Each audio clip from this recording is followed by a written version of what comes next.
Bienvenue dans cette nouvelle vidéo. Aujourd'hui, nous allons plonger dans un sujet passionnant. Après avoir découvert les secrets pour être plus créatif, il est temps de passer à l'étape suivante. Imaginez de pouvoir transformer votre créativité en une véritable liberté financière.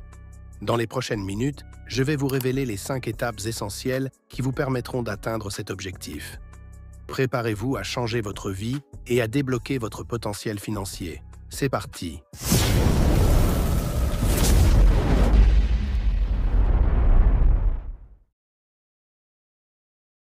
1. Changer sa façon de voir l'argent. Cela est essentiel pour atteindre une meilleure stabilité financière et un bien-être personnel. Souvent, nos croyances et nos perceptions sur l'argent influencent nos décisions et nos comportements. En adoptant une nouvelle perspective, nous pouvons apprendre à voir l'argent non pas comme une fin en soi, mais comme un outil qui peut nous aider à réaliser nos rêves, à améliorer notre qualité de vie. Cette transformation peut ouvrir la voie à une gestion plus saine de nos finances et à une plus épanouissante. La première chose qui influence votre succès financier est vos croyances sur l'argent. En effet, votre attitude envers l'argent façonne directement votre réalité financière. Si vous croyez que l'argent est rare ou qu'il est difficile à gagner, cela peut vous freiner dans vos objectifs financiers. À l'inverse, une attitude positive et ouverte peut vous aider à saisir des opportunités et à créer une situation financière plus prospère. En travaillant sur vos croyances, vous pouvez transformer votre relation avec l'argent et, par conséquent, améliorer votre succès financier. Malheureusement, la plupart de nos croyances agissent de manière inconsciente sans que nous en soyons vraiment conscients. Une fois que nous acceptons une idée, elle s'intègre à notre réalité et influence nos comportements. Cependant, il est essentiel de remettre ces croyances en question pour pouvoir les transformer. Ce processus limitante est à adopter une perspective plus positive sur des sujets comme l'argent. En questionnant nos pensées, nous ouvrons la voie à de nouvelles possibilités et à un meilleur contrôle de notre réalité financière. La première étape vers l'indépendance et la liberté financière consiste à prendre conscience de nos croyances limitantes concernant l'argent. En identifiant ces croyances, nous pouvons commencer à les remettre en question et à les transformer. Une fois que nous avons déterminé ce qui nous freine, le chemin vers une meilleure gestion financière devient beaucoup plus clair et accessible. Cette prise de conscience est cruciale pour avancer une situation financière plus épanouissante. Voici quelques questions qui pourront vous aider. Quels sont mes premiers souvenirs liés à l'argent? Quelles croyances ai-je héritées de ma famille concernant l'argent? Est-ce que je considère l'argent comme une source de stress ou d'opportunité? Quelles sont mes pensées immédiates lorsque je pense à gagner plus d'argent? Ai-je peur ou des angoisses liées à la gestion de mes finances? Il est important de prendre un moment pour réfléchir à ces perceptions. Quelles sont vos perceptions concernant l'argent? De nombreuses personnes portent en elles des croyances limitantes concernant l'argent, ce qui peut entraver leur chemin vers l'indépendance financière. J'ai expliqué la liberté financière dans cette vidéo, allez la voir. On continue. Si vous n'avez pas encore atteint cette liberté, il est probable que ces croyances persistent. Reconnaître et remettre en question ces idées peut être la clé pour débloquer votre potentiel financier. Pour déterminer si vous avez des croyances limitantes, un petit exercice peut s'avérer très utile. Prenez un moment pour réfléchir à vos pensées et émotions liées à l'argent. Complétez ces 2 phrases suivantes dans les commentaires. A. L'argent est. B. L'argent signifie pour moi. On continue, il est souvent dit que l'argent est la source des problèmes, mais cette affirmation mérite une réflexion. En réalité, l'argent en lui-même n'est pas la cause des difficultés. Ce sont plutôt des humains comme la culpabilité, l'orgueil et l'égoïsme qui engendrent des maux dans notre société.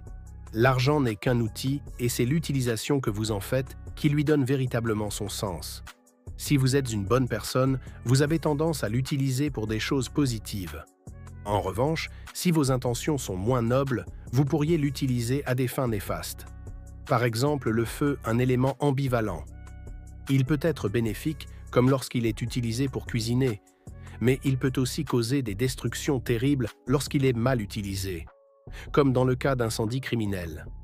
Cette dualité souligne l'importance de l'intention dernière, l'utilisation d'une force, qu'elle soit naturelle ou humaine.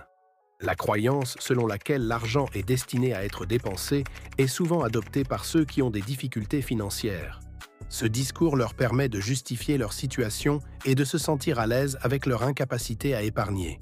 Cependant, cette perspective peut également les empêcher de voir l'argent comme un outil qui peut être utilisé pour investir dans leur avenir. L'argent ne doit pas être considéré uniquement comme un moyen de dépense. Pour atteindre la liberté et l'indépendance financière, il est essentiel de se concentrer sur l'épargne et l'investissement. C'est par ces actions que l'on peut réellement acquérir une autonomie financière et construire un avenir plus sûr. Chaque jour, accordez-vous 10 à 15 minutes de tranquillité. Asseyez-vous confortablement, fermez les yeux et visualisez votre succès. Imaginez-vous avec l'argent nécessaire pour contribuer positivement autour de vous. Ressentez les émotions liées à cette réussite et mobilisez tous vos sens. Que voyez-vous? Qu'entendez-vous ou que ressentez-vous? Plus vous impliquerez vos sens, plus l'expérience sera puissante. N'oubliez pas, l'argent est un bon serviteur, mais un mauvais maître. 2. Se libérer de ses dettes.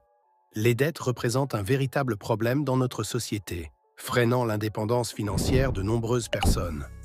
Pour surmonter cette situation, il existe plusieurs stratégies efficaces qui peuvent vous aider à vous libérer de vos dettes et à progresser vers une plus grande autonomie financière. A. Restez sincère avec vous-même. De nombreuses personnes endettées ont tendance à éviter la réalité de leur situation. Elles feignent d'ignorer leurs dettes et refusent de les affronter. Pourtant, il est impossible de résoudre un problème que l'on choisit d'ignorer. Il est essentiel de faire face à la réalité de ces dettes en se posant des questions cruciales. Combien devez-vous réellement et à qui? Assurez la responsabilité de vos dettes. Il est aussi important de comprendre que tant que vous ne les éliminez pas, vous ne pourrez pas atteindre l'indépendance financière. B. Évitez de vous engager dans les dettes néfastes. Dès que vous êtes sincères avec vous-même concernant votre situation financière, il est crucial de mettre fin à toutes vos mauvaises dettes. Évitez de contracter de nouvelles dettes, surtout pour rembourser les anciennes, cela vous entraînerait dans un cercle vicieux et problématique. C. Énumérez toutes vos dettes. Vos mauvaises dettes, telles que les soldes, de cartes crédit, les dépenses de vacances et les loyers, doivent être réglées en priorité. Lorsque vous dressez la liste de vos dettes, n'oubliez pas d'indiquer le nom de chaque créancier à côté de chaque montant dû. Évitez d'inclure vos bonnes dettes, comme les prêts pour investissement ou les prêts immobiliers, car celles-ci sont remboursées par des tiers comme vos locataires. À ce stade, vous vous interrogez sur la différence entre une mauvaise et une bonne dette. On peut les définir comme des actifs et des passifs. J'ai abordé ce sujet dans cette vidéo. Pour ceux qui ne l'ont pas encore vu, je vous recommande d'y jeter un œil après avoir terminé celle-ci pour mieux comprendre. Règle importante, calculez les mensualités restantes pour chaque dette. Cela vous donnera une vision claire de votre situation et des efforts nécessaires à fournir. D. Établissez la priorité de paiement pour chacune de vos dettes. Une fois que vous avez dressé la liste de vos dettes et calculé les mensualités restantes, il vous suffit de définir l'ordre de paiement. Prenez vos différentes dettes et classez-les selon le nombre de mensualités restantes, du plus petit au plus grand. Commencez par rembourser la dette ayant le moins de mensualités restantes, tandis que celle avec le plus de mensualités devra être réglée en dernier. 3. S'occuper de son argent de manière intelligente. En effet, vous pouvez vous retrouver à vous endetter pour acquérir des biens de luxe qui dépassent vos habitudes de consommation. J'ai également développé ce point dans cette vidéo. Voici quelques conseils pratiques pour améliorer la gestion de vos finances personnelles. A. Faire des achats de grande qualité. Pour les produits que vous utilisez fréquemment, acheter en gros peut vous faire économiser beaucoup par rapport à l'achat au détail. B. Maîtriser l'art de la négociation. Pour cela, nous allons faire une vidéo spéciale à ce sujet dans les prochains jours. En attendant, il est important de savoir que la majorité des personnes riches sont excellents en négociation. En négociant, vous avez la possibilité d'acheter des produits à un prix bien inférieur à leur prix initial, ce qui peut être très avantageux pour vos finances. Comme le dit Robert Kiyosaki, la clé, c'est de vous payer en premier. 4. Améliorer ses revenus. Il est essentiel de se poser la question suivante: que faut-il faire? Beaucoup de personnes soulignent l'importance de réduire ses dépenses et de vivre selon ses moyens. Bien que cette approche soit bénéfique, il est tout aussi crucial, voire plus avantageux, d'augmenter ses revenus. En combinant ces deux stratégies, on peut véritablement progresser vers une meilleure autonomie financière.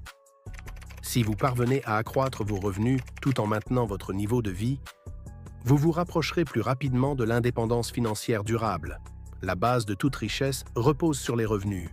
En augmentant vos gains, vous avez la possibilité d'investir davantage, ce qui peut générer encore plus de profits. Cette dynamique crée un cycle de croissance financière, vous permettant d'accumuler des richesses au fil du temps. Mais comment peut-on augmenter ses revenus? Il existe plusieurs solutions à cette question. En voici quelques-unes. A. Demander une augmentation. Si vous êtes un bon employé et que vous apportez une valeur significative à votre entreprise, il serait judicieux de considérer une demande d'augmentation de salaire. Évaluer votre contribution par rapport à votre rémunération actuelle peut vous aider à déterminer si vous méritez une réévaluation de votre salaire. N'hésitez pas à en discuter avec votre patron pour faire valoir votre position. Avant tout, il est essentiel de bien préparer votre terrain.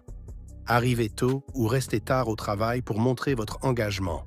Accélérez la réalisation de vos tâches et visez à faire ce que vous faites habituellement, mais de manière optimale. En d'autres termes, cherchez à dépasser les attentes de votre employeur. B. Développer une source de revenus additionnelle. Si vous appréciez votre emploi actuel mais qu'une augmentation n'est pas envisageable, explorez d'autres stratégies pour accroître vos revenus. Soyez prudent avec les sources de revenus complémentaires que vous choisissiez. Certains peuvent nécessiter beaucoup de temps et d'efforts sans générer de revenus immédiats. Par exemple, le blogging peut être une belle aventure, mais de nombreux blogueurs admettent avoir investi des heures chaque semaine pendant plusieurs mois avant de commencer à percevoir des revenus stables. Le blogging est l'acte de créer et gérer un blog qui est un site web où une personne ou un groupe partage régulièrement des articles, des pensées, des conseils ou des informations sur divers sujets. C'est une manière d'exprimer ses idées et d'interagir avec un public en ligne, comme ce que nous faisons dans cette chaîne. Sur ce point, pour les nouveaux abonnés, nous partageons ici des sujets fascinants qui élargissent nos horizons et nourrissent notre curiosité. À travers des vidéos éducatives sur la science, l'entrepreneuriat, le développement personnel, la motivation, des idées de business et la séduction. Pour la séduction, j'ai plusieurs clés à partager, comme les signes de séduction, les types de relations, les types d'hommes, les types de femmes et plus encore. Je m'efforce de rendre l'apprentissage accessible et passionnant pour tous. Restez connectés pour ne rien manquer des prochaines informations qui vous aideront à avancer. On continue. Analysez attentivement les différentes opportunités avant de choisir celle qui vous convient le mieux. 5. Mettre son argent en investissement. Maintenant que vous avez une épargne, il ne vous reste plus qu'à placer votre argent en investissement. L'investissement vous permet de faire augmenter votre argent sans avoir fournir plus de force. À d'autres termes, grâce à l'investissement, votre argent travaille pour vous et générer des revenus de manière continue. Pour moi, il y a deux manières de gagner de l'argent. A. Travailler pour gagner de l'argent, ou B. Faire en sorte que l'argent travaille pour vous. Pour investir de manière efficace, il est essentiel de connaître d'abord les meilleures sources d'investissement. Voici quelques-unes d'entre elles: les actions, l'immobilier, les entreprises, les objets précieux. Il est important de connaître les bonnes bases. Examinez les différentes options, analysez-les et concentrez-vous sur celle qui vous convient le mieux. Une fois que vous avez identifié un levier d'intéressant, approfondissez vos recherches avant de vous engager.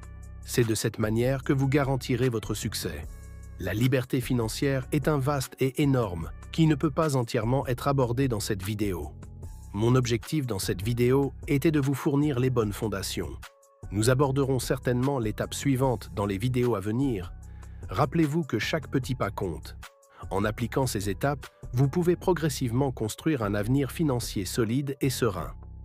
N'oubliez pas de vous abonner pour ne pas manquer de nos prochaines vidéos et partager vos réflexions dans les commentaires. Ensemble, avançons vers la liberté financière. À la prochaine pour une nouvelle découverte.